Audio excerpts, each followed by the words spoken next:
आज मैं खुद आया हूँ जी उस स्थान पर जिसको दिल्ली में जंतर मंतर कहा जाता है, जहाँ 36 दिन तक जो हमारे नौजवान हैं देश के, उन्होंने एक आंदोलन चलाया कांग्रेस जनता पार्टी के नाम से, और जिसमें पहली बार हुआ है कि देश के जो शिक्षा मंत्री उनको इस्तीफा देना पड़ा। तो मैं खुद यहाँ आया हूँ, आपको दिखाते हैं, दिखाना जी एक बार सारा घुमा कर कैमरा। मुझे पता है कि दार्जिलिंग में सिकोना प्लांटेशन आप लोग सुना होगा कि तो मेरा वीडियो बनाने का कुछ कारण और है। एक बार इसको ना फील करें, जंतर मंतर कहते हैं किसको है। ये वैल्यूएबल प्रोडक्ट है, दिल्ली जंतर मंतर हजार विदेश में भेजा जाता है। देखिए मेरे पीछे एक्चुअल में जंतर मंतर, हिंदी में इसलिए बोल रहा हूँ कि देश की राजधानी में आया हूँ। और वीडियो का मकसद क्या है, जब ये एजुकेशन खत्म हुई उसके बाद मैंने 2 पोस्ट डाली थी इंस्टाग्राम और फेसबुक पर। तो मुझे ये लगा कि हमारे नौजवानों ने कर दिखाया। नौजवानों को जैसे ये आज की जो हमारी युवा पीढ़ी है, जो हमारी जो यंग जनरेशन है, जिसको जैन जी के नाम से आजकल बुलाने लगे हैं, अब वो पारदर्शिता चाहती है, ट्रांसपेरेंसी चाहती है। अब वो हकदार को हक देना चाहती है। जब पता चला तो उनको फोकस कहा गया, उसके बाद उन्होंने एक पार्टी क्रिएट की, सबको मालूम है।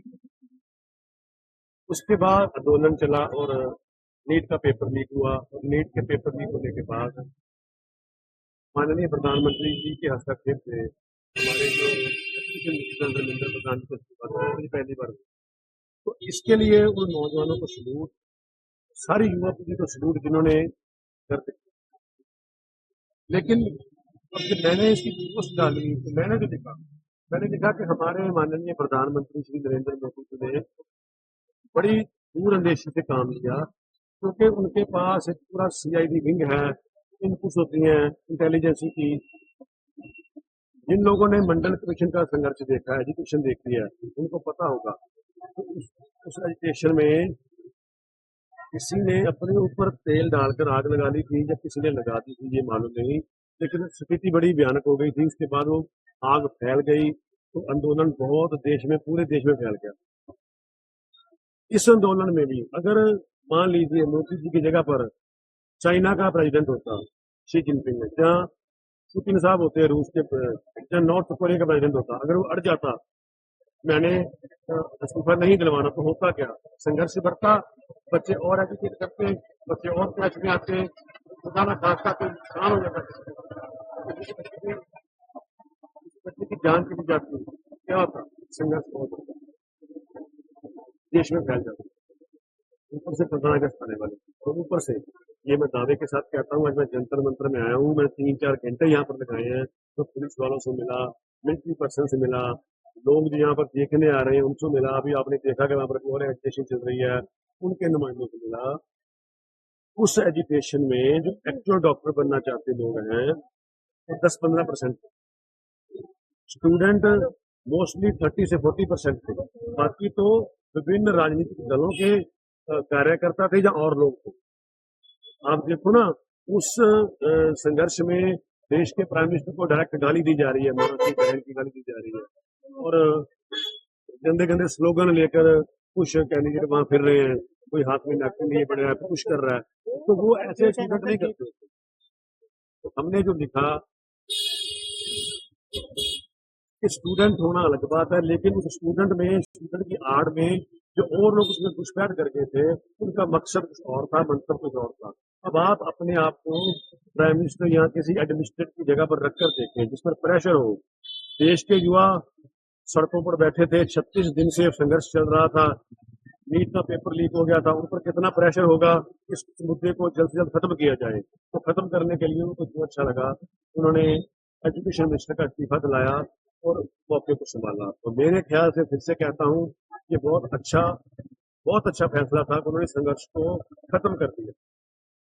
अब इसके लिए जो मोदी को अच्छा नहीं समझते, या जो वैसे हिंदू लोगों से चिढ़ते हैं, या जो भाजपा के समर्थक नहीं है, या अलग पार्टियों के समर्थक हैं, उनको बुरा लग रहा है। वो उन सबको अंधभक्त कह रहे हैं। अरे यार, अंधभक्त होना और बात है, सच्चाई बोलना और बात है।